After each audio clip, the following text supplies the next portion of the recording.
ओंकार बिंदु संयुक्तम्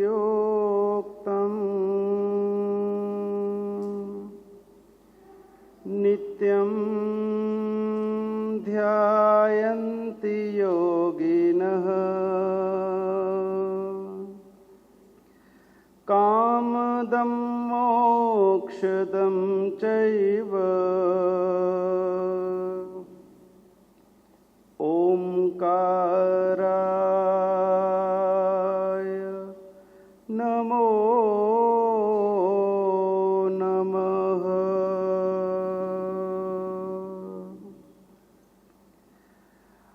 आत्मारामं गुणागारं वल्लभं लोकवल्लभम्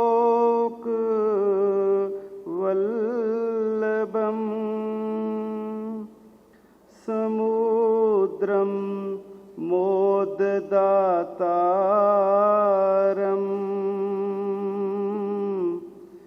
इंद्रदिन्नं नमाम्यहम्।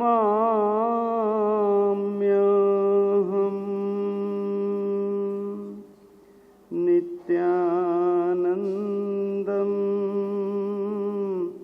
नमाम्यहम्।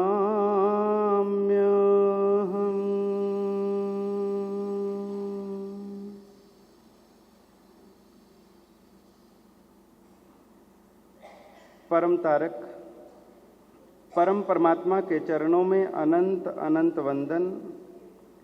परम श्रद्धेय गुरुचरण, धर्म सभा में उपस्थित धर्मानुरागी भव्य आत्माओं, आज से चातुर्मास प्रारंभ होने जा रहा है। एक साल के 12 महीने और 12 महीनों में एक नहीं 3 चातुर्मास।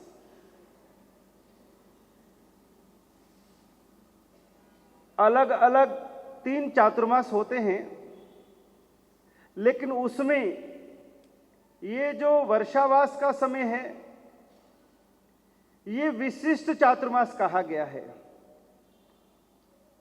हम देखें तो एक फागुन चुमासा होता है, एक कार्तिकी चुमासा होता है और एक आषाढ़ी चुमासा होता है। आज से कौन से चुमासे का प्रारंभ होने जा रहा है? आषाढ़ी चातुर्मास का। इसे हम इस प्रकार से भी 3 भाग में बांट सकते हैं: जघन्य, मध्यम और उत्कृष्ट। जो फागुन चुमासा है, जिसे हम होली चुमासा भी कहते हैं, उसको हम अपेक्षा से जघन्य चातुर्मास कहते हैं। और जो कार्तिक चुमासा है वह मध्यम है, और जो आषाढ़ी चातुर्मास है ये उत्कृष्ट है। कारण ये जो आषाढ़ी चातुर्मास है ये वर्षा की ऋतु है। इस ऋतु में आसमान से, आकाश से इंद्र महाराजा जल बरसाते हैं, और बारिश के कारण, वर्षा के कारण अनेक प्रकार के जीव जंतु, अनेक प्रकार के क्षुद्र प्राणी जहां तहां उत्पन्न हो जाते हैं। हम देखते हैं जब बारिश ज्यादा होती है तो चारों तरफ हरियाली ही हरियाली, हरियाली ही हरियाली छा जाती है, और ना जाने कितने प्रकार के सूक्ष्म जीव उत्पन्न हो जाते हैं। और इतना ही नहीं, जगह जगह पे पानी पड़े रहने से, पानी गिरते रहने से नील फूल काई पैदा हो जाती है। अत्यधिक नील फूल काई, हरी वनस्पति और जीव जंतु की उत्पत्ति के कारण हमारे चलने फिरने में, आने जाने में इन जीवों की विराधना की संभावना ज्यादा हो जाती है। और हमारा जो धर्म है वो जीवदया प्रधान है। हमारा जो धर्म है वो अहिंसा की नींव पर खड़ा है। किसी भी जीव को मारना नहीं, किसी की विराधना करना नहीं।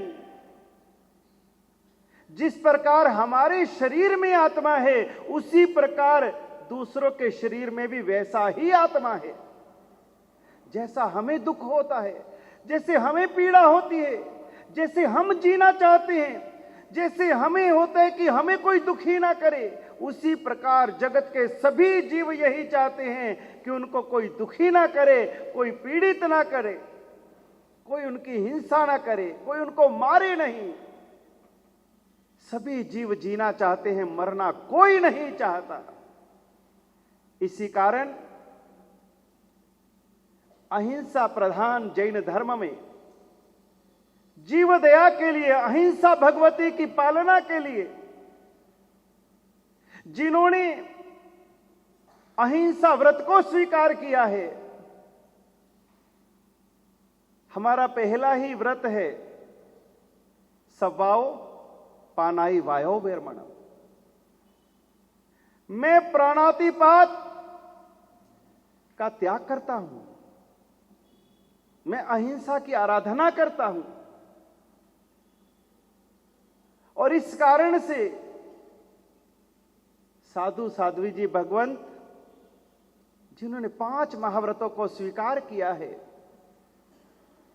जो सर्ववीर्ति धर्म की उपासक हैं, ऐसे साधु साध्वी जी भगवंत इस वर्षा ऋतु में जीव विराधना को टालने के लिए, अहिंसा की पालना के लिए आज के दिन से 4-4 महीने के लिए वो अपना विहार स्थगित कर देते हैं।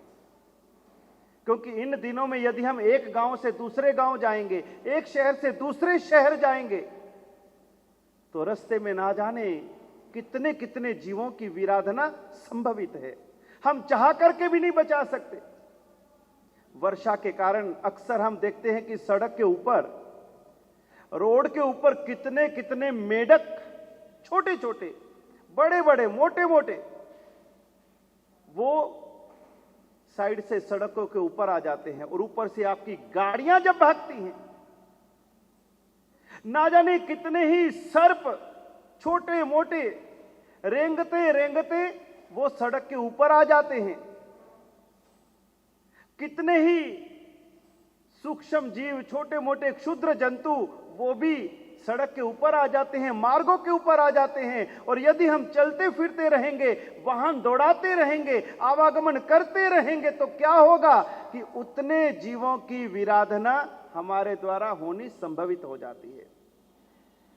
इसलिए 4 महीने के लिए साधु साध्वी जी भगवंत एक स्थान पर स्थिरता स्वीकार कर लेते हैं, स्थायी हो जाते हैं 4 महीने के लिए। जबकि परमात्मा महावीर स्वामी ने, हमारे तीर्थंकरों ने साधु साध्वी जी भगवंतों को सतत विचरण करने का उपदेश दिया है। चलते रहो, चलते रहो, बढ़ते रहो। इसीलिए साधु साध्वी जी भगवंत विहार करते रहते हैं, एक गांव से दूसरे गांव, एक शहर से दूसरे शहर। लेकिन सतत विचरण का उपदेश होते हुए भी वर्षा ऋतु में, इस वर्षा काल में 4 महीने तक साधु साध्वी जी भगवंत, चाहे वो किसी भी पंथ के हों, चाहे दिगंबर पंथ के हों, चाहे मंदिर मार्गी हों, चाहे स्थानकवासी हों, और चाहे 13 पंथी धर्म संघ के हों, कोई भी साधु साध्वी जी भगवंत होंगे, किसी भी संप्रदाय से जुड़े होंगे, लेकिन जैसे ही चातुर्मास आता है और वो 4 महीने के लिए सभी एक स्थान के ऊपर स्थिर हो जाते हैं।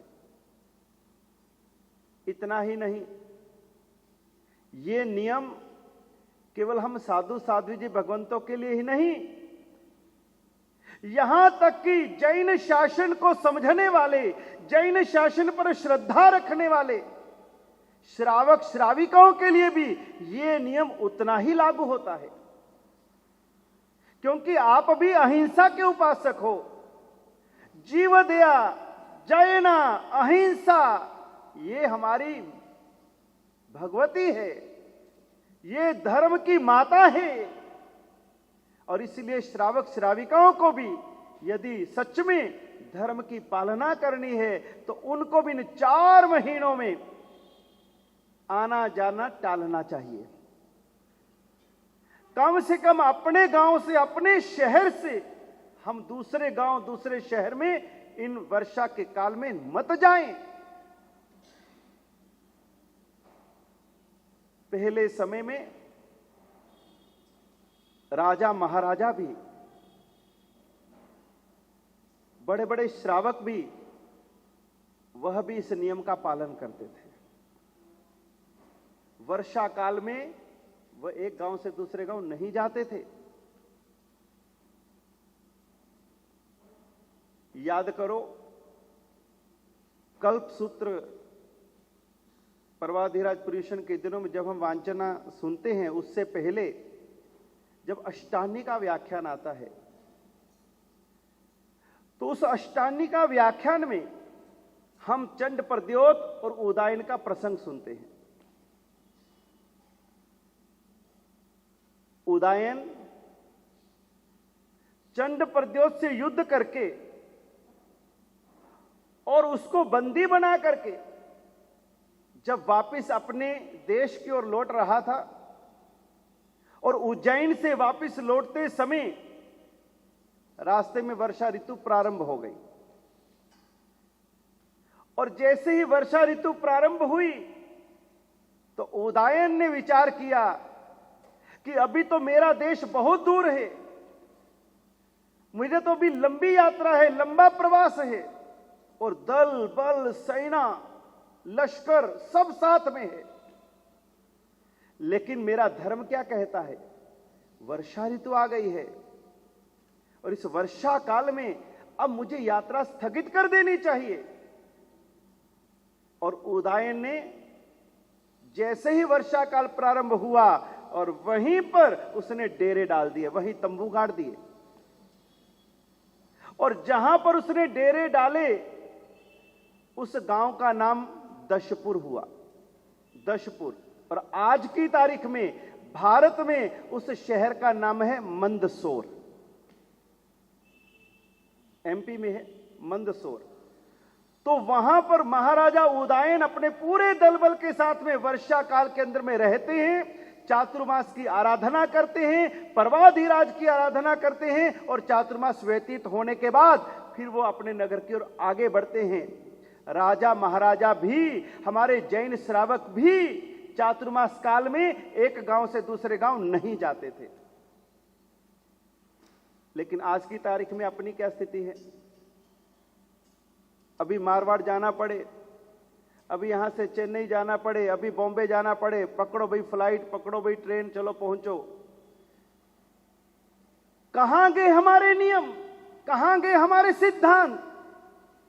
ये केवल हमारे लिए नहीं कि साधु साध्वी जी भगवंत को ही एक जगह पर रहना है, नहीं, श्रावक और श्राविकाओं को भी एक स्थान पर अपने गांव नगर में रहना है। याद करो महाराजा कुमारपाल को, नाम तो सुना है, महाराजा कुमारपाल, जैन धर्म के रंग में रंगी हुई अद्भुत आत्मा। महाराजा कुमारपाल ने किस प्रकार से अपने जीवन में धर्म को रचाया होगा, पचाया होगा। क्या जैन धर्म के प्रति उसकी श्रद्धा होगी, निष्ठा होगी, विश्वास होगा कि जिस कारण से आने वाली 24वीं में, ये तो 24वीं पूरी हो गई, अब जो नई 24वीं आएगी, नए 24 तीर्थंकर परमात्मा आएंगे, उनमें से प्रथम तीर्थंकर पद्मनाभ स्वामी होंगे। पद्मनाभ स्वामी के प्रथम गणधर, प्रथम शिष्य यदि कोई होंगे तो महाराजा कुमारपाल की आत्मा होगी। क्या उन्होंने धर्म की आराधना करी कि महाराजा कुमारपाल के भव में ऐसा जैन धर्म का आराधन किया कि उन्होंने गणधर बनने का पुण्य उपार्जन कर लिया, तीर्थंकर के शिष्य बनने का पुण्य उपार्जन कर लिया। वो कोई छोटी मोटी हस्ती नहीं थे, महाराजा थे, 18 देशों के अधिपति थे, हजारों काम थे उनके, बड़ा पूरा परिवार था उनका, राजसत्ता भी संभालनी, परिवार भी चलाना, सारी जिम्मेदारियां, सारी जवाबदारियां निभाते हुए भी मेरे परमात्मा ने आदेश दिया है, मेरे परमात्मा का संदेश है कि मुझे चातुर्मास काल में अपने नगर से बाहर नहीं जाना। महाराजा कुमारपाल पाटन में रहते थे, पाटन उनकी राजधानी, और उन्होंने नियम ले रखा था गुरु महाराज से कि गुरुदेव चातुर्मास काल में मुझे अपने नगर से तो क्या, मुझे महल से भी बाहर नहीं आना। नगर से तो छोड़ो, पाटन से बाहर तो छोड़ो, कितना भी जरूरी काम हो, मैं पाटन से बाहर नहीं, इतना ही नहीं, मैं अपने महल से भी बाहर नहीं आऊंगा। कितनी सूक्ष्म अहिंसा। और गुरुदेव, यदि मैं महल से भी बाहर आऊंगा तो किसके लिए? यदि मुझे अपने महल से भी बाहर आना पड़ेगा तो किसके लिए? यदि मैं अपने महल से बाहर आऊंगा तो एकमात्र जिन मंदिर में, जिनालय में परमात्मा के दर्शन करने के लिए, परमात्मा की पूजा करने के लिए, और उपासरे में गुरु भगवंतों का दर्शन करने के लिए, और जिन वाणी का श्रवण करने के लिए, इसके अतिरिक्त मैं महल से बाहर भी नहीं आऊंगा। ये जैन श्रावकों की चातुर्मास काल की ये उनके नियम और सिद्धांत होते थे। हम विचार करें हम कहां खड़े हैं। हमारे ही पूर्वज हैं और इसी कारण से उन्होंने मोक्ष जाने की योग्यता हासिल की है। ऐसे तो मोक्ष नहीं मिलेगा। उन्होंने अपने जीवन में धर्म को रचाया है, पचाया है, धर्म जिया है जीवन में। हम तो केवल धर्म की बातें कर सकते हैं, लेकिन जीवन में धर्म को उतारना हमारे लिए कठिन है। जीवन में उतारे बिना कल्याण नहीं है। ये जो वर्षा काल है ये अति विशिष्ट क्यों है? कारण जो शेष काल है, जो बाकी के 8 महीने हैं, वो 8 महीनों में साधु साध्वी जी भगवंतों का विचरण चलता रहता है। यदि वो हमारे गांव में भी आए, नगर में भी आए, तो कितना रुकेंगे? 1 दिन, 2 दिन, 5 दिन, 10 दिन, 1 महीना। कोई बीमारी सिमारी हो गई तो गुरु आज्ञा से उनका प्रवास बढ़ सकता है, लेकिन आखिर तो उनको विहार करना ही पड़ता। तो शेष काल में गुरु भगवंतों का हमें नियमित संयोग नहीं मिलता है, नियमित जिनवाणी श्रवण करने का सौभाग्य नहीं मिलता है। कोई आया, प्रवचन हुआ तो सुन लिया, अगले दिन है कि नहीं है कोई पता नहीं। और इस कारण से धर्म की जो प्रेरणा सतत मिलनी चाहिए वो नहीं मिल पाती। और जब धर्म की प्रेरणा सतत नहीं मिलती तो हम लोग प्रमाद में चले जाते हैं। फिर भैया घर गृहस्थी के काम, दुकान धंधा, संसार, उसी में उलझे रहते हैं। लेकिन जैसे ही ये चातुर्मास प्रारंभ होता है, इसकी विशेषता यह है कि 4 महीने तक साधु साध्वी जी भगवंतों का योग, संयोग, सानिध्य, निश्रा हमें सतत मिलती है। सतत प्रवचन की धारा चलती है। प्रतिदिन उनके दर्शन का सौभाग्य मिलता है। प्रतिदिन हमें प्रेरणा मिलती है कि भैया ये धर्म की आराधना करो, ये तपश्चर्या करो, ये प्रतिज्ञा करो, जीवन को इस दिशा में ले जाओ। ये सतत प्रेरणा मिलने से, हमको जीवन को दिशा मिलने से हम उस तरफ बढ़ने का प्रयास करते हैं। और जब प्रेरणा नहीं मिलती हम लोग प्रमाद में चले जाते हैं। इसलिए सतत प्रेरणा इस चातुर्मास काल में जो मिलती है, इसलिए ये विशिष्ट चातुर्मास काल है। चातुर्मास काल ये आराधना की सीजन है। क्योंकि गुरु भगवंत जब एक स्थान पर रुकेंगे तो वो अपनी आराधना, साधना, तपस्या में जुट जाते हैं और उनके आने से, उनकी प्रेरणा से संघ में भी उल्लास जगता है। गुरुदेव आए हैं, मैं भी तपस्या करूं, मैं भी आराधना करूं, मैं भी जाप करूं, मैं भी समाई करूं, मैं भी प्रतिक्रमण करूं, क्योंकि उनका सानिध्य मिला है। जीवन में यह संयोग दुष्कर है। संतों का सानिध्य मिलना सबसे दुर्लभ है। हमारे यहां तो यह कहा गया, सुत, दारा और लक्ष्मी पापी के भी होए। सुत किसे कहते हैं? बेटे को। दारा पत्नी और लक्ष्मी पैसा। पुत्र, पत्नी और पैसा, ये तो पापी जीव को भी मिल जाता है। ऐसे कितने लोग हैं जिनके जीवन में कोई धर्म नहीं, हिंसा करते हैं, बेईमानी करते हैं, ठगी करते हैं, अधर्म करते हैं, लेकिन फिर भी आपको समृद्ध दिखाई देंगे। लगेगा कि वाह, ये व्यक्ति तो बहुत अमीर है, इतना गलत काम करता है, व्यसनों में पड़ा है, गलत व्यापार करता है, फिर भी ये व्यक्ति अमीर है। इसीलिए ज्ञानियों ने कहा, सुत, दारा और लक्ष्मी पापी के होए। ये चीजें तो पापी जीव को भी मिल जाती हैं, लेकिन संत समागम, प्रभु कथा, ये संतों का समागम और उनके मुख से जिनवाणी का श्रवण, तुलसी दुर्लभ दोए। इस जगत में यदि कोई दुर्लभ है तो संतों का समागम, उनका सानिध्य और साथ में उनके मुख से जिनवाणी का श्रवण। आपका सौभाग्य है कि बेंगलुरु की धरती को 23 वर्षों के बाद, लंबे अंतराल के बाद, 2 दशक से भी ज्यादा समय के बाद पूज्य गच्छाधिपति गुरुदेव का चातुर्मास का यह अवसर मिला है। संतों का समागम मिला है, जिनवाणी श्रवण करने का सौभाग्य मिला है। और ये जो दुर्लभ क्षण है, ये बार बार नहीं आते हैं। जिसने इसका लाभ उठा लिया वही भाग्यशाली है, नहीं तो ये समय आके चला जाएगा। आज पहला दिन शुरू हुआ, बस ये जाने की तैयारी में, कल तो दूसरा दिन, तीसरा दिन, चौथा दिन, और बढ़ते बढ़ते बढ़ते एक दिन ऐसा आएगा कि वापसी रो बिहार भी वे जाइए।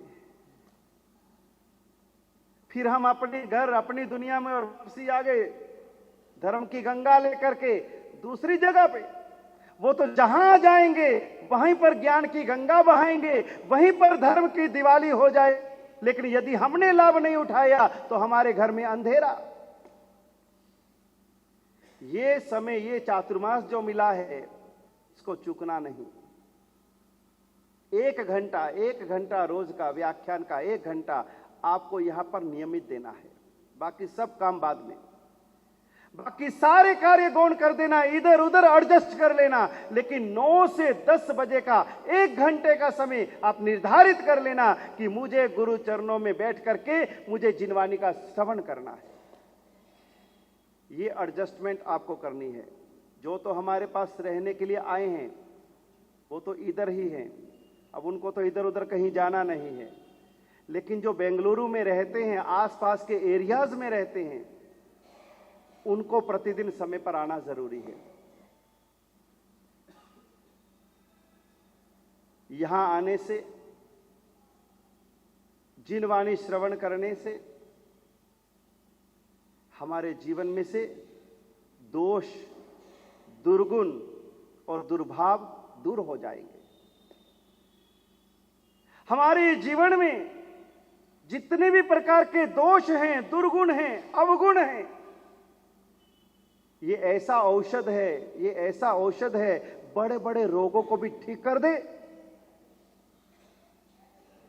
हमारे भव और भाव रोगों को मिटाने का यदि कोई औषध है, कोई रसायन है, तो जिनवाणी।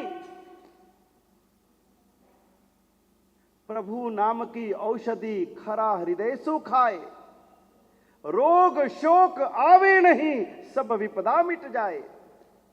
ये जो जिनवाणी रूपी औषध है, ये जो परम रसायन है, जिसने इसको चख लिया, जिसने इसका भक्षण कर लिया, इसका सेवन कर लिया, रोग शोक आवे नहीं। उसके जीवन में ना रोग है, ना शोक है, ना भय है, ना तनाव है, ना चिंता है, ना दुर्भाग्य है, सब पलायन कर जाते हैं।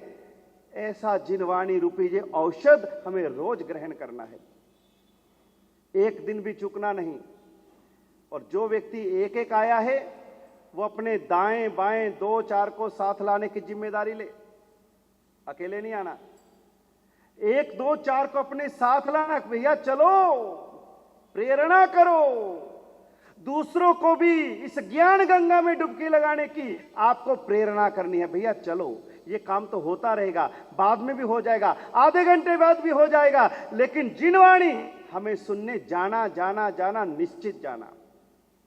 जैसे लोग आपको घुमाने के लिए ले जाते हैं कि भाई हम लोग फला फला घूमने जा रहे, चलोगे? हां भाई चलेंगे।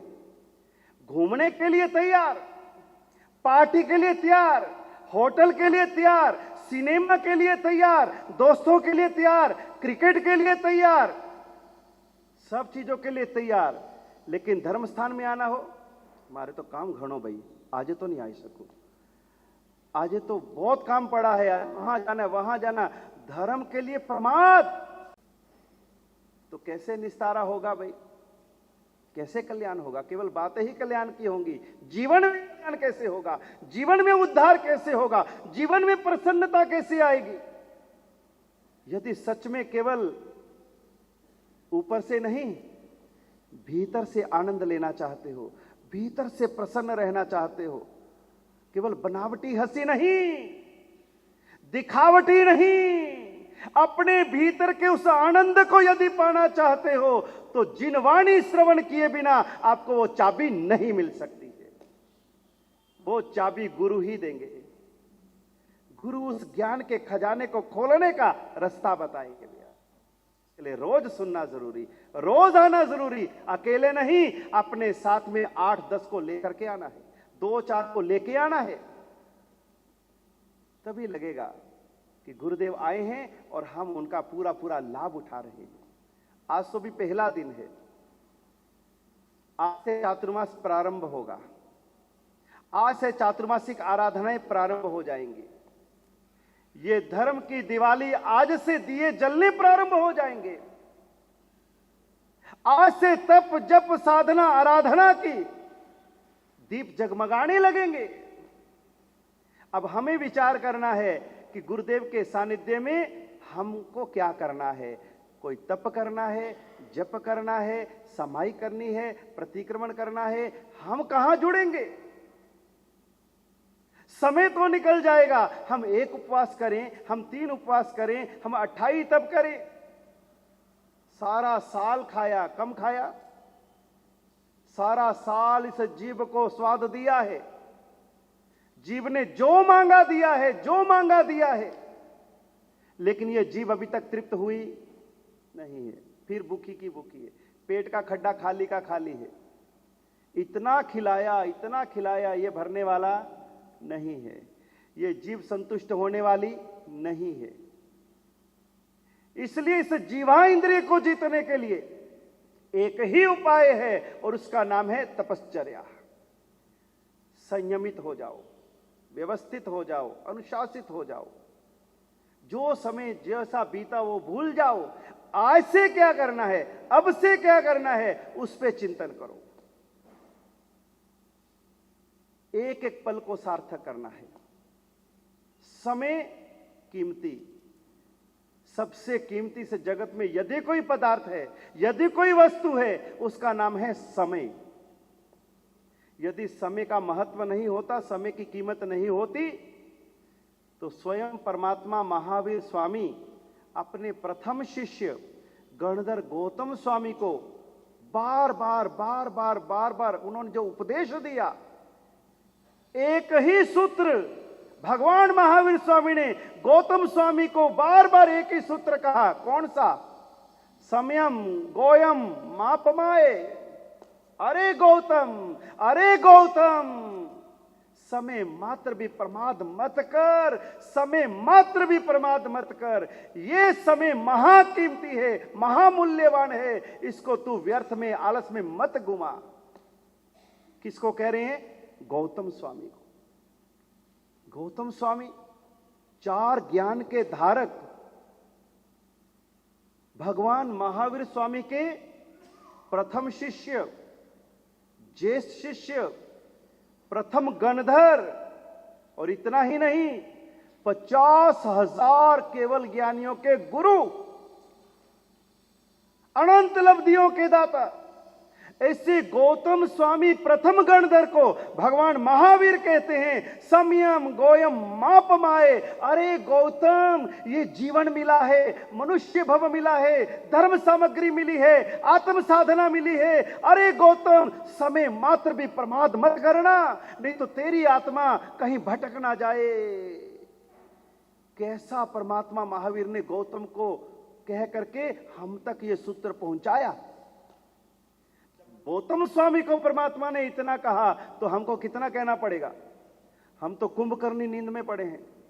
बड़े बड़े बैंड ढोल भी बजेंगे तो हम उठने वाले नहीं हैं।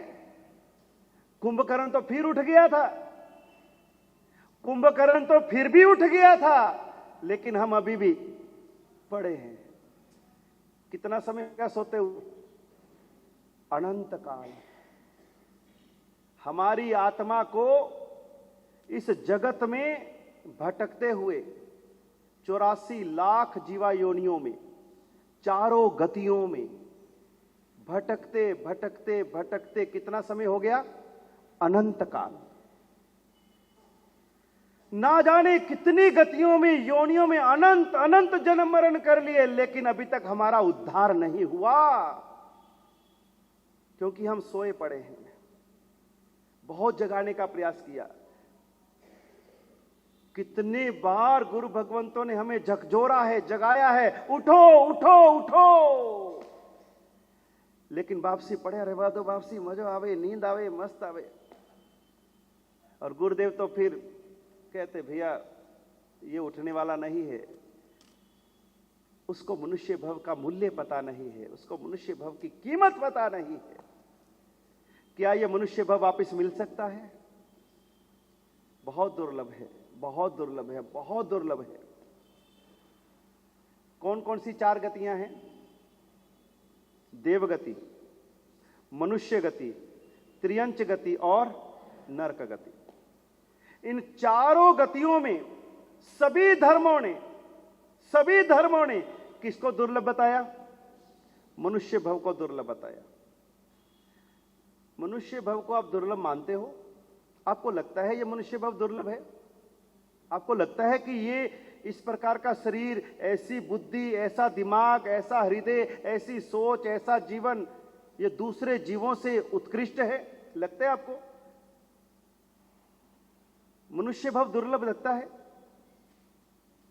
लेकिन आप कहते हो मनुष्य भव दुर्लभ है, लेकिन जब व्यक्ति मर जाता है, तो मरने के बाद में उसके नाम के आगे क्या शब्द लगाते हो? स्वर्गीय। स्वर्गीय लगाते हो, तो आपके मन में कहां जाने की इच्छा है? स्वर्ग में क्या है? एक तरफ कह रहे हो मनुष्य भव दुर्लभ है, और मरने के बाद में लिखते हो स्वर्गीय, यानी कि आपको मनुष्य की कीमत नहीं, आपको कहां की इच्छा है? स्वर्ग जाने की। स्वर्ग में क्या है? मनुष्य भव से ज्यादा सुखों का साम्राज्य है। भौतिक सुखों की अपेक्षा से देवलोक में ज्यादा सुख हैं, इसलिए हमारा आकर्षण कहां पड़ा है? अभी भी सुखों में। मरने के बाद मनुष्य नहीं बनना, कहां जाना? स्वर्ग में जाना है। देवलोक गमन हो गया, वो देवलोकवासी हो गया, उनका स्वर्गवास हो गया, वो बैकुंठ में चले गए। हम ये नहीं चाहते कि हम वापस मनुष्य बने, जैन धर्म को प्राप्त करें, संयम जीवन को स्वीकार करें, और उसी भव में हम कर्मों की निर्जरा करके मुक्ति हो जाए। हमको तो स्वर्ग चाहिए, सबको स्वर्ग की इच्छा है। कई बार विचार आता है कि स्वर्गीय लिखते हो, देवलोक गमन लिखते हो, किसी को मनुष्य बनना ही नहीं है, तो फिर मनुष्य की कहां हमारे दिल में। और जब भी मुक्ति होगी, जब भी हमारी आत्मा का मोक्ष होगा, हमारा उद्धार होगा, तो कौन सी गति से होगा? एकमात्र मनुष्य गति से होगा। आज तक कोई भी आत्मा देवलोक से सीधे मोक्ष में नहीं गया। आज तक कोई भी आत्मा त्रियंच गति से मोक्ष नहीं गया, और आज तक कोई भी आत्मा नरक से सीधे मोक्ष में नहीं गया।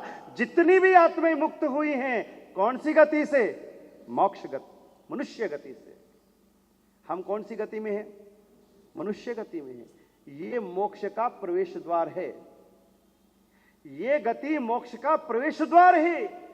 और हम इतनी ऊंचाई पे आ चुके हैं, इतनी ऊंचाई पे आ चुके हैं कि बिल्कुल एक कदम आगे बढ़ाया और सामने मोक्ष का द्वार है। केवल एंट्री करनी है, एंट्री।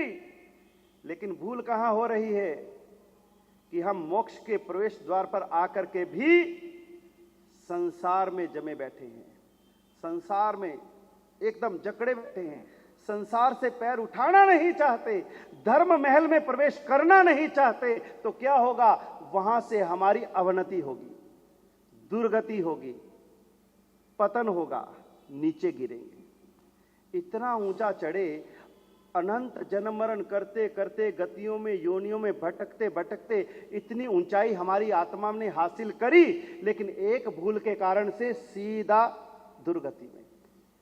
फिर यह मनुष्य भव दुष्कर हो जाएगा, फिर यह भव मिलना सुलभ नहीं रहेगा।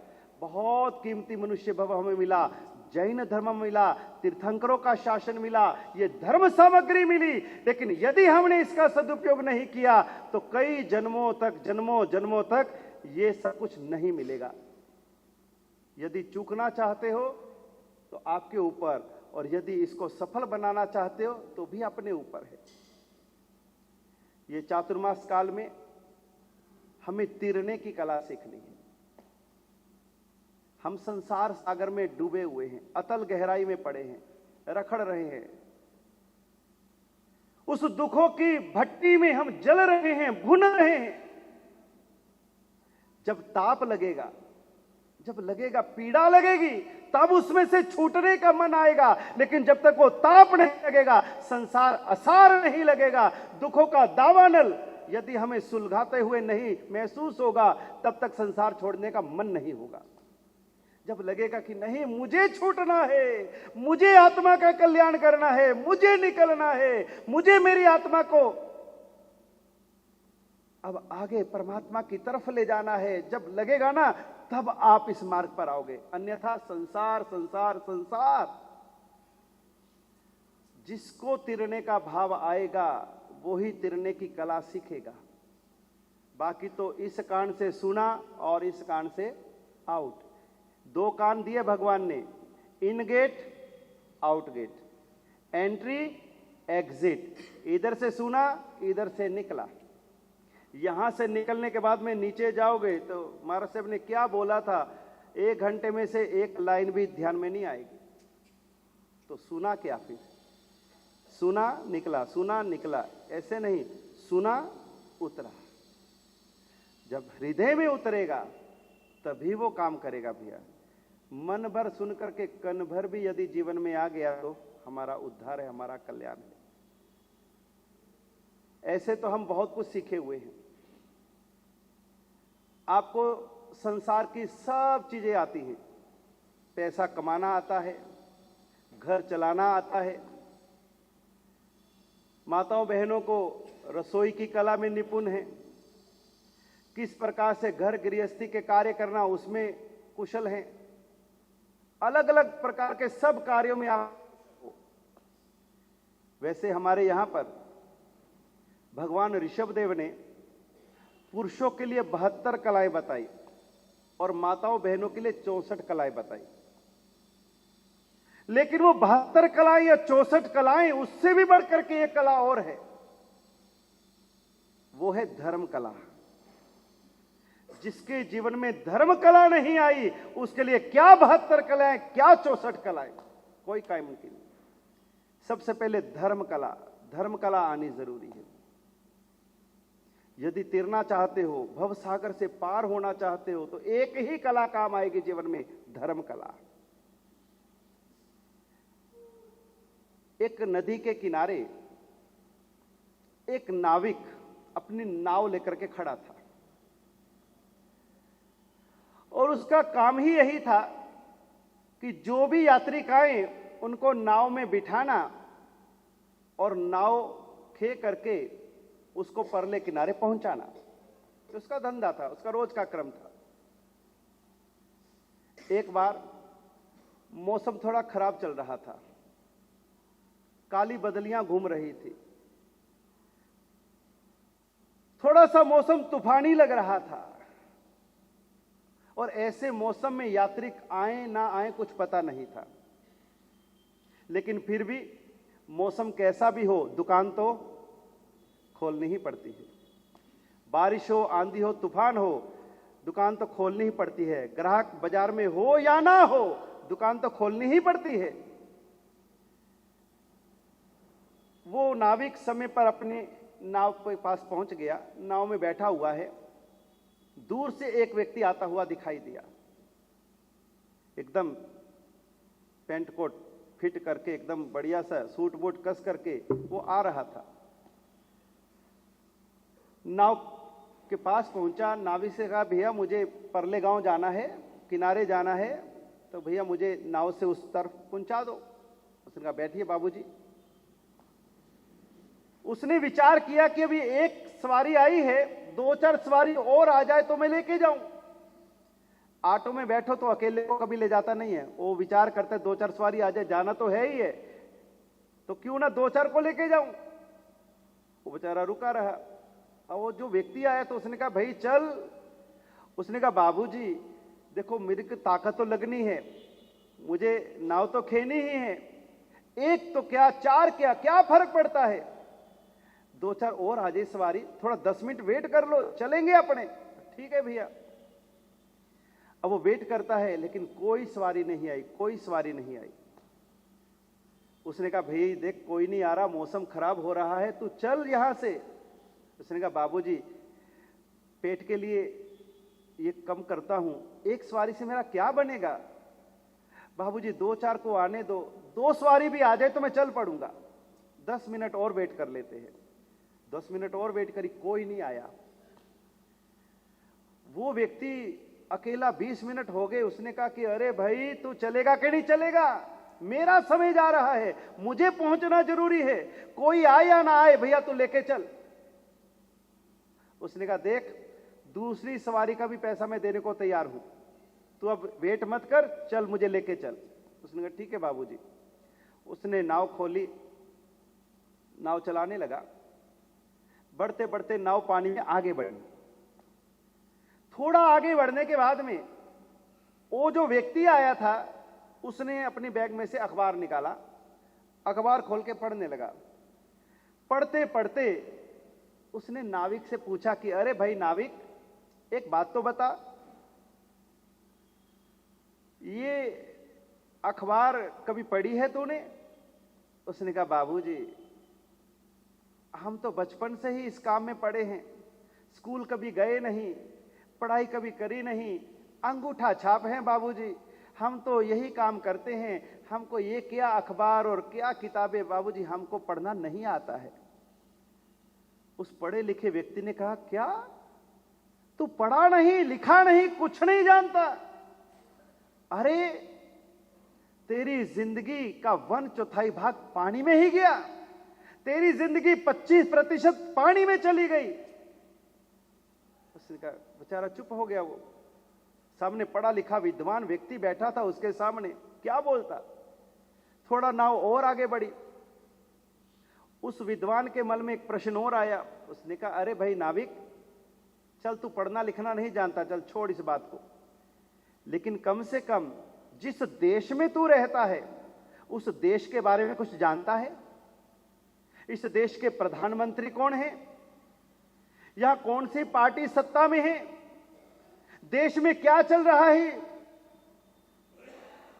उसने कहा, बाबूजी हम तो सुबह घर से निकलते हैं अपने काम के लिए, सीधा यहां पर आते हैं, नाव चलाते हैं, परले किनारे ले जाते, मेरा तो सुबह से शाम यही पूरा हो जाता है। देश में क्या हो रहा है, राजनीति में क्या हो रहा है, क्या उठा पड़ा, हमको क्या पता बाबूजी, हम तो अपने काम धंधे में लगे हैं। उसने कहा अच्छा, यदि तू तेरे देश के बारे में नहीं जानता, राजनीति के बारे में कुछ नहीं जानता, तो भैया तेरी 50% जिंदगी पानी में गई, कुछ नहीं जानता तू। उसके बाद थोड़ा नाव और आगे आई, बीच मझधार में पहुंची। उस विद्वान को, उस पंडित को फिर कुछ मन में जगा। उसने कहा अरे ओ नाविक, तुझे पढ़ना लिखना नहीं आता, तुझे देश के बारे में कुछ नहीं पता, चल इतना तो बता। यदि तुझे इतना भी कुछ नहीं पता, कुछ नहीं जानता है, कुछ नहीं समझता है, लेकिन कम से कम तेरे शहर में, तेरे गांव में कैसा बाजार है, कैसी दुकानें हैं, कैसे लोग हैं, तेरे शहर में क्या चलता है, तेरे शहर की तो जानकारी होगी। उसने कहा ना बाबूजी, हम तो अपनी झोंपड़ी से निकलते हैं, अपने काम पे आते हैं, काम से घर चले जाते हैं, हम अकेले हैं, यदि इधर उधर की जानकारी लेने बैठेंगे तो धंधा कौन करेगा, हमारे पास इतना टाइम नहीं, सुबह शाम की समस्या है, इसलिए बाबूजी हमको कुछ नहीं पता। उस व्यक्ति को थोड़ा आश्चर्य हुआ। उसने कहा तुझे कुछ भी नहीं पता, तेरी जिंदगी 75% पानी में गई, कुछ नहीं तू जानता, कुछ नहीं समझता, कुछ नहीं तुझे आता, सारी जिंदगी तूने पानी में बर्बाद कर दी। थोड़ी देर के बाद नदी में तूफान आ गया, मौसम खराब था, अब पानी हिलोरे खाने लगा, धीरे धीरे धीरे धीरे तूफान बढ़ने लगा, नाव डोलने लगी, नाव डोलने लगी, पता लगा ऐसे जाए ऐसे जाए, ओ कभी विद्वान सब इधर गिरे, कभी इधर गिरे। उसने कहा अरे नाविक क्या हो रही है? अरे बाबूजी तूफान आ गया, मौसम खराब था, बीचों बीच नदी में पानी में तूफान आ गया है, अब ये नाव बचने वाली नहीं। उसने कहा भैया कुछ कर बचा। उसने कहा बाबूजी आपने मुझसे 3 प्रश्न पूछे, 3 प्रश्न पूछे, मैं आपसे एक ही पूछता हूं, बाबूजी आपको पानी में तैरना आता है? उसने कहा भैया मुझे तो दुनिया के सारे अर्थशास्त्र आते हैं, सारा ज्ञान विज्ञान मुझे आता है, दुनिया की सबकी मुझे जानकारी है, लेकिन ये तैरना नहीं आता है। बाबूजी मुझे आता है, मुझे तैरना आता है, इसलिए बाबूजी मेरी तो 75% जिंदगी पानी में गई और मैं तो अब यहां से छलांग लगा के तैर के निकल जाऊंगा, आपकी तो 100% जिंदगी अब पानी में जाएगी। आपका भला हो बाबूजी, टाटा बाय बाय, मैं ये चला। और वो तो गया, और वो बाबूजी जो सब पढ़े लिखे थे, विद्वान थे, प्रबुद्ध थे, लेकिन उनको तैरने की कला नहीं आती थी, इसलिए वो पानी के अंदर डूब गए। सब कुछ आए अलग बात है, लेकिन संसार से यदि तैरने की कला नहीं आई तो हम डूब जाएंगे।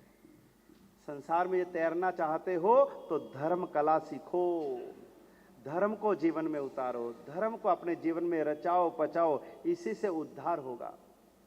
इस चातुर्मास काल में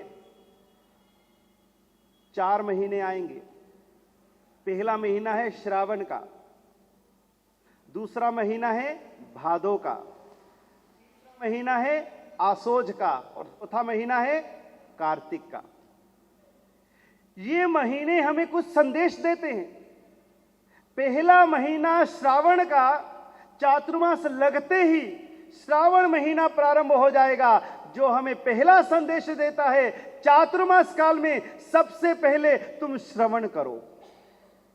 श्रावण महीना श्रवण करने का संदेश देता है। सुनो सुनो सुनो जिन वाणी सुनो, परमात्मा की वाणी सुनो, कान खुले रखो। इधर उधर की बहुत सुनी है, निंदा चुगली बहुत सुनी है, बहुत कुछ इन कानों से सुना है, अच्छा बुरा। अब तो केवल और केवल श्रावण महीना श्रवण करो, जिन वाणी का श्रवण करो।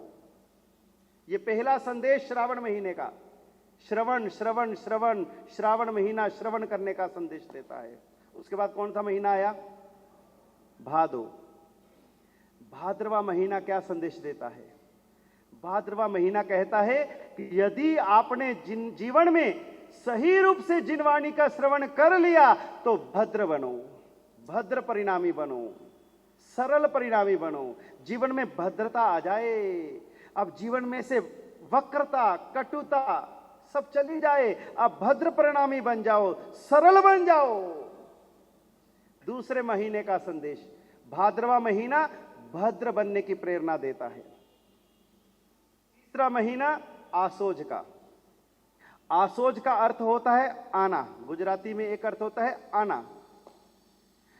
अभी तक हम जिधर भी जाते थे, कहीं पर भी जाते थे, हमारे पांव कहीं भी उठते थे। अब भैया एकमात्र यदि जिनवाणी का श्रवण किया है, जीवन में भद्रता के गुण को धारण किया है, अब एकमात्र तुम्हारे कदम किधर आने? धर्म स्थान में आना।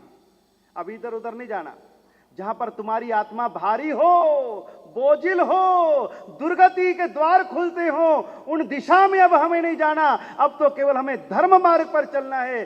धर्म स्थान पर आना आना आना आसोज का महीना संदेश देता है। आसोज यानी आओ। उसके बाद कार्तिक।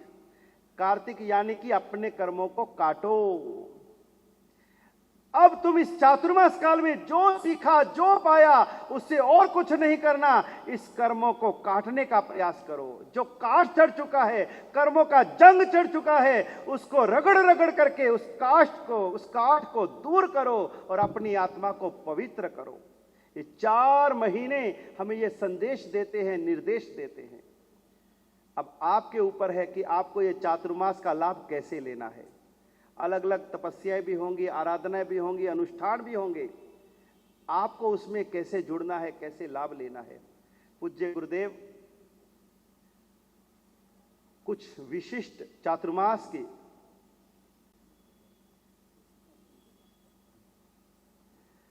कम से कम इन 4 महीनों में हम ज्यादा कुछ नहीं कर सके तो एक नवकारसी का तप तो रोज होना चाहिए।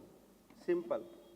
उपवास नहीं होता, आंबिल नहीं होता, एकाशना नहीं होता तो कम से कम कौन सा तप करना?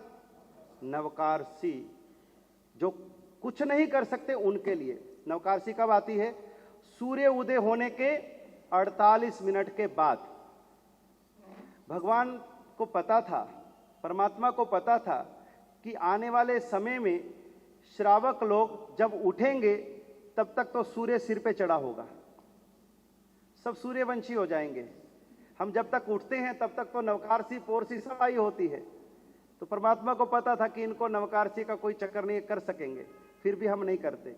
कम से कम 4 महीने में हमें रोज नवकारसी का पचखान करना। छोटे से छोटा ये तप और महाप्रभावशाली तप है नवकारसी। कोई भी आराधक ऐसा ना हो, कोई भी आराधक जो प्रतिदिन नवकारसी न करे। उठते मुंह में पानी नहीं डालना, ब्रश नहीं करना, 48 मिनट बाद मुंह में अन्न जल ग्रहण करना, नवकारसी तप। इन चातुर्मास के दिनों में रात्रि भोजन का त्याग करना भैया, ये मूलभूत नियम है।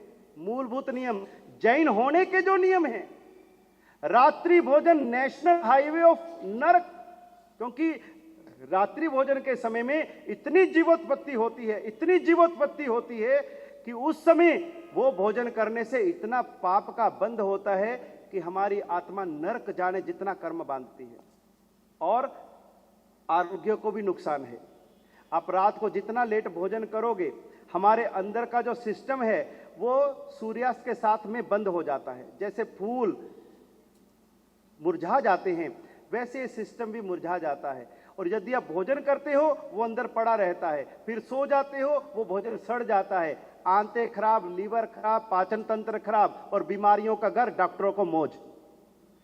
यदि आपको डॉक्टरों का घर ही भरना है, यदि आपको डॉक्टरों को ही लाभ देना है तो भैया आप भले रात्रि को भोजन करो, लेकिन यदि शरीर को तंदुरुस्त रखना है, निरोगी रखना है तो कम से कम चातुर्मास काल में रात्रि भोजन का त्याग। शाम को करो भोजन, आराम से करो, स्वस्थ भी रहोगे, धर्म की भी पालना होगी, आरोग्य भी बढ़ेगा, मन भी शांत रहेगा और परिवार में सब फ्री हो जाओगे। शाम को भोजन हो गया, रसोई की माथा पची नहीं और सब घर के अंदर फ्री। आराम से आप शाम को घर को आप आराम से धर्म आराधना, साधना, धर्म चर्चा कुछ भी कर सकते हो। लेकिन रात को 11-11 बजे तक घरों में रसोइयाँ चलती है, घरों में रसोइयाँ चलती है। आप लोग खाते हो, इनको बनाना पड़ता है, ये भी क्या करें। तो इसलिए टिफिन की व्यवस्था दुकान पर करो, ऑफिस में करो, जो विहार हाउस खुलते हैं उसका लाभ लो, लेकिन कोई भी आराधक सूर्यास्त के बाद में भोजन नहीं करे, इस बात का ध्यान रखना। कम से कम इस चातुर्मास काल में और कुछ नहीं तो कम से कम हम संयम की, तप की आराधना में आगे बढ़े और कम से कम इस चातुर्मास काल में ब्रह्मचर्य का पालन करें। सबसे श्रेष्ठ यदि कोई व्रत है, श्रेष्ठ उत्तम से उत्तम यदि कोई व्रत है तो ब्रह्मचर्य व्रत है। तो कम से कम इन आराधना के दिनों में हम नियम लें, चाहे संवत्सरी तक और चाहे 4 महीने तक हम ये नियम धारण करें कि हम ब्रह्मचर्य व्रत का पालन करेंगे। तो इस प्रकार ये छोटे छोटे नियम भी, बाजार का त्याग करना भी, अभी बाजार का बहुत खाया, अब थोड़ा बाजार का त्याग करना, ये होटलों का, रेस्टोरेंट का, ये अभक्ष्य का, अपेय का, ये बाहर का खाना बंद कर देना, घर का खाओ भैया। तो इस तरह कुछ नियम अपने जीवन में आज से शुरू कर देना। आज अभी प्रवचन पूरा होते ही सामूहिक देववंदन होगा, यहीं पर चौमासी देववंदन होगा और शाम को 5:30 बजे माताओं बहनों का चौमासी प्रतिक्रमण साध्वी जी महाराज के इशरा में सामने अतिथि भवन में होगा और हमारे भाइयों का प्रतिक्रमण 6 बजे यहाँ पर गुरुदेव के सानिध्य में होगा। तो आज संवत्सरी जैसा महापर्व है, आप सभी भाइयों को, माताओं बहनों को आज चौमासी प्रतिक्रमण करने के लिए सभी को शाम को अवश्य आना है। और कल से ठीक 9 से 10 बजे तक रोज प्रवचन की श्रृंखला रहेगी। 10 बजे सर्वमंगल और 10 बजे अपना कार्यक्रम पूरा हो जाएगा। 9 बजे प्रारंभ, 10 बजे पूरा। कल गुरु पूर्णिमा है। गुरुओं के गुरु, महान गुरु ऐसे गौतम स्वामी जी हमारे परम गुरु हैं। तो कल गुरु पूर्णिमा के दिन कल गुरु गौतम स्वामी पूजन का आयोजन यहाँ पर किया गया है। तो आप सभी गुरु पूर्णिमा के दिन गुरु गौतम स्वामी की आराधना करने के लिए पधारें। दोपहर को विजय मुहूर्त में यह पूजन प्रारंभ होगा 12:39 पर। सभी समय पर पूजन के अंदर में लाभ लें। उसके बाद में जो पूजन में बैठना चाहें, पूजन में यंत्र आपको यहाँ से मिलेगा और वास्तुशिल्प आदि सामग्री यहाँ से मिलेगी। तो जो पूजन में बैठना चाहते हैं वो सुच्चे कपड़े पहन करके, साफ कपड़े पहन कर या पूजा के कपड़े पहन करके वो पधारे, उनको वो सामग्री देंगे, यंत्र वगैरह। और 151 रुपये का नकरा रहेगा और आपको पूजन वालों का एक लब्धि कलश मिलेगा। उस लब्धि कलश में गौतम स्वामी जी की लब्धि का वास्तक्षेप और गुरुदेव के सूर्य मंत्र का वास्तक्षेप मिला करके और उस लब्धि कलश को बांध करके, मंत्रित करके वो कलश आपको देंगे। वो अपने घर में, आप पूजा स्थान पर, अपनी तिजोरी में, अपने गल्ले में वो कायम के लिए रख सकते हैं ताकि वो लब्धि का भंडार भरा रहे। तो वो भी कल गौतम स्वामी पूजन के दौरान वो तैयार किया जाएगा। जिनको भी लाभ लेना है पूजन में बैठने का, 151 रुपया आप ऑफिस के अंदर में नाम लिखा करके दे दीजिए ताकि उतनी व्यवस्था यहाँ पर की जा सके।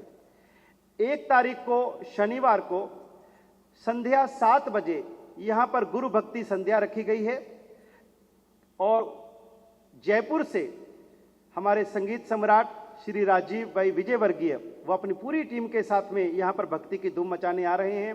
पूज्य गुरुदेव के जन्मदिन के पूर्व संध्या पर गुरु भक्तों के द्वारा ये गुरु भक्ति का कार्यक्रम रखा गया है। तो आप सभी सादर आमंत्रित हैं और उस भक्ति का हमें आनंद लेना है।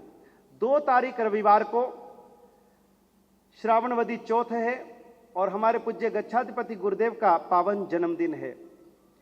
जिन्होंने ये जीवन जन्म और मरण से मुक्त होने के लिए लिया है, जिन्होंने ये वेश जन्म और मरण की परंपरा को खत्म करने के लिए लिया है, ऐसे गुरुदेव का जन्मदिन मना करके हम भी प्रेरणा लें कि हमें भी अपने जन्म रूपी बीज का नाश करना है। तो ऐसे संतों की प्रेरणा से हमारे जीवन में भी धर्म आए, उसके लिए हम गुरुदेव का अनुकंपा दिवस के रूप में जन्मदिन मनाते हैं। उस दिन जीव दया, मानव सेवा, जन कल्याण, गरीबों को, अपाहिजों को, रोगियों को, बधिरों को, कुष्ठाश्रम, वृद्धाश्रम, अनाथाश्रम, ऐसे पीड़ित हैं जो, उन सभी तक जो उनकी योग्य सामग्री पहुंचाई जाएगी, भोजन आदि कराया जाएगा, उनको वस्तुओं की जरूरत है, कपड़ा है और है, वो उनको पहुंचाया जाएगा। कसाई खाने में जो जीव मरने के लिए जाते हैं उनको छुड़ा करके गौशालों के जीवन भर उनको जीवन दान देने की व्यवस्था की जाएगी। तो ये सारा शुभ कार्य अनुकंपा दिवस के रूप में गुरुदेव के जन्मदिन पर किया जा रहा है।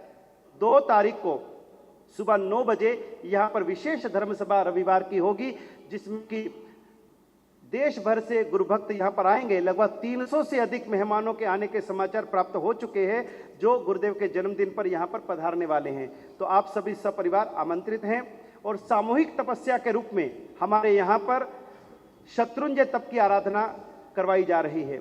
शत्रुंजय से बड़ा कोई तीर्थ नहीं है, शाश्वत तीर्थ है। ऐसे शत्रुंजय तीर्थ की तपश्चर्या, जिसमें पहले 3 उपवास करने हैं, बाद में व्यासना आएगा, फिर 2 उपवास पारना, 2 उपवास पारना, 2 उपवास पारना, ऐसे 7 बेले आएंगे और अंत में एक अट्ठम आएगा, 3 उपवास आएंगे। तो लगभग 20 उपवास और 28 व्यासने, ऐसे 8 व्यासने, इस प्रकार 28 दिन का यह शत्रुंजय तप 4 अगस्त से प्रारंभ होगा। जो भी भाग्यशाली माताएं, बहनें, युवक इस तप में जुड़ना चाहें, वो भी नाम लिखा करके अपना कार्ड प्राप्त कर ले। तपस्वियों का कार्ड बनाया है, उसमें सारी विधि लिखी है, वो अपना कार्ड भी प्राप्त कर लीजिएगा। और जो भी आराधक ये शत्रुंजय तप करेंगे, उनको चातुर्मास के बाद गुरुदेव के आशीर्वाद से और गोड़वाड़ वल्लभ चातुर्मास आयोजक समिति के तत्वावधान में एक अत्यंत प्राचीनतम, अत्यंत प्रभावशाली, एक ऐसे अद्भुत तीर्थ की यात्रा करवाई जाएगी, जिसका नाम बाद में घोषित किया जाएगा। तो अवश्य तीर्थ यात्रा का भी लाभ मिलेगा और आपको तपस्या का भी लाभ मिलेगा, आराधना का भी लाभ मिलेगा। तो अवश्य ही तप में भी जुड़े, आराधना में भी जुड़े। नकार मंत्र का कलश भी स्थापित किया जाएगा और अखंड जाप भी यहाँ पर प्रारंभ होगा। आपको अखंड जाप भी करना है और प्रतिदिन दोपहर को भी अलग अलग कार्यक्रम होंगे, क्योंकि जो आराधक बाहर से आए हैं, घर भर छोड़ करके हमारे पास आए हैं, और उनके लिए दोपहर में भी अलग अलग कार्यक्रम चलेंगे, अलग अलग प्रकार की आराधनाएं चलेंगी, ताकि वो दोपहर में भी अपने समय को सार्थक कर सके। तो समय समय पर आपको बताएंगे कि किस दिन कौन सा कार्यक्रम यहाँ पर रखा जाएगा। तो आज इतना ही। हाँ, जैसा कि आपको पता ही है, जिन्होंने फार्म भरे हैं, आपने खुद मेंशन किया है कि इस चातुर्मास के आराधना में प्रतिदिन एकाशना अनिवार्य है, क्योंकि उस फार्म में लिखा है आराधकों के लिए हम शत्रुंजय चमासा करने जाते हैं तो एकाशना फर्जियात होता है। तो यदि कोई आपकी ऐसी बहुत विशिष्ट मजबूरी है, कोई ऐसे रोग के कारण, दवाई के कारण, किसी विशेष कारण से, या आपकी तपस्या चलती है उसमें व्यासना ही आता है, तो इन कारणों से यदि आपको व्यासना करना पड़ता है तो गुरुदेव से परामर्श करके, बता करके और कार्यकर्ताओं को समाचार दे करके आपको व्यासने की छूट दी जाएगी।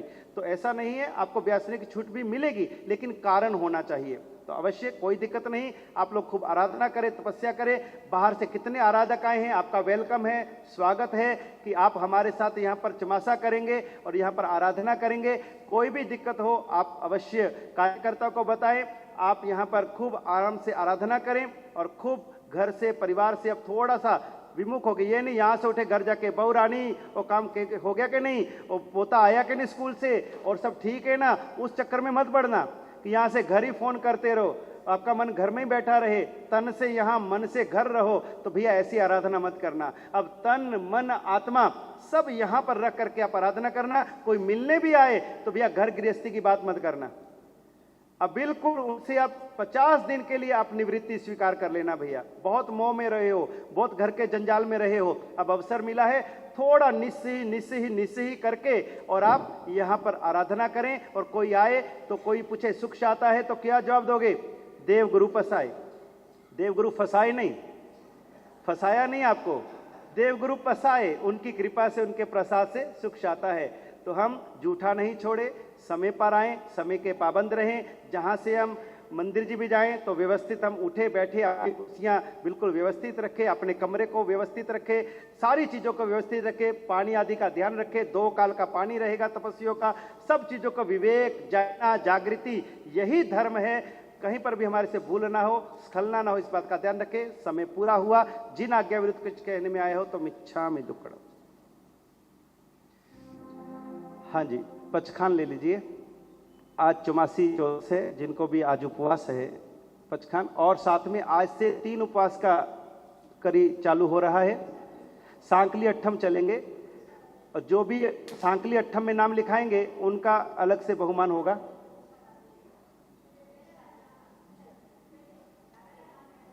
पहला नाम आया है भैया,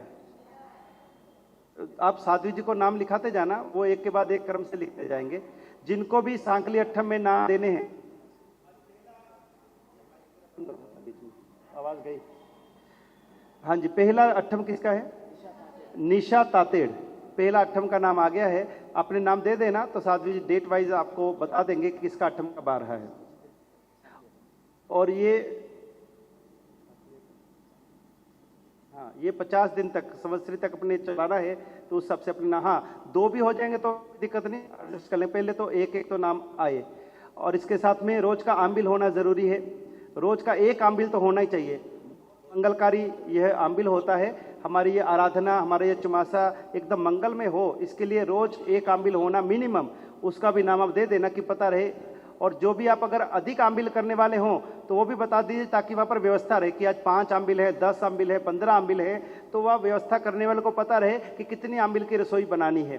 तो इसलिए अवश्य ही आप हमें सहयोग करें। हमारे श्री कुमारपाल जी सिसोदिया पूरी तरह से यहाँ पर साधु साध्वी जी की चतुर्वेद संघ की सेवा के लिए तत्पर हैं, तैयार है। उनकी पूरी टीम, पूरा ट्रस्ट मंडल, हर तरह से उनके जो भी सहयोगी हैं वो इस चातुर्मास को सफल बनाने में तन मन धन से, समय से, हर तरह से जुटे हैं।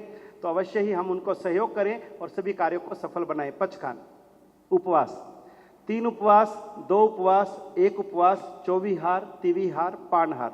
सूर्य के अठम अवतरण चकाई, सूर्य के छठम अवतरण चकाई, 24 प्यारम, 23 आहारम, आसनम पाणम खाई पानहार, पोरसिम 60 पोरसिम सहसागारिणम, पच्छन पान वो सिरई। आम्बिल, एकाशना, ब्याशना। आइए पचखान, आम्बिल, एकाशना, ब्याशना। उगे सुरे नमकार संयम पोरसिम 60 पर चखाई, उगे सुरे चौनसनम पाणम खाई मसर आयम्बिलम विगे चखन सहसागरिणम, एगासनम ब्यासनम चखन सहसागार सगारिगारिणम, आउंटन सनगुण परिठवन्य महत्रन पाणसल वेनवा, आल वेनवा, छिनवा, बहुल वेनवा, ससिथनवा, सिथनवा वो सिरई।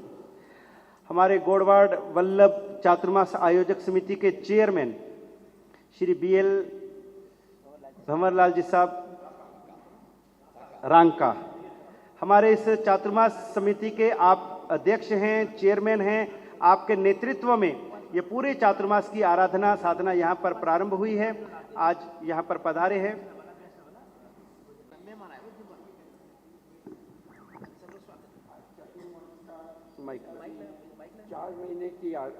चार महीने की आराधना करने के लिए यहाँ जो भी आराधक आए हैं, वो जिनका आज उपवास है वो पानी, गर्म पानी का दोनों काल का लाभ देवे, और जिनका एकाशना है वो एकाशना करने का भी लाभ इस संघ को देवे।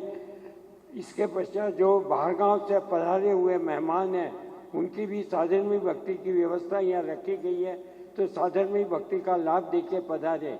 जो भी यहाँ पे अनुष्ठान के कार्यक्रम हो रहे हैं उनमें आप आराधक लोग और बाकी के लोग भी जो भी आ सकते हैं वो आके जुड़े और सहभागी बने और चतुर्मास को एक ऐतिहासिक चतुर्मास बनाए। यही मेरी भावना है, यही शासन देव से प्रार्थना है और यही सब लोगों आप लोगों से अपेक्षा रखता हूँ।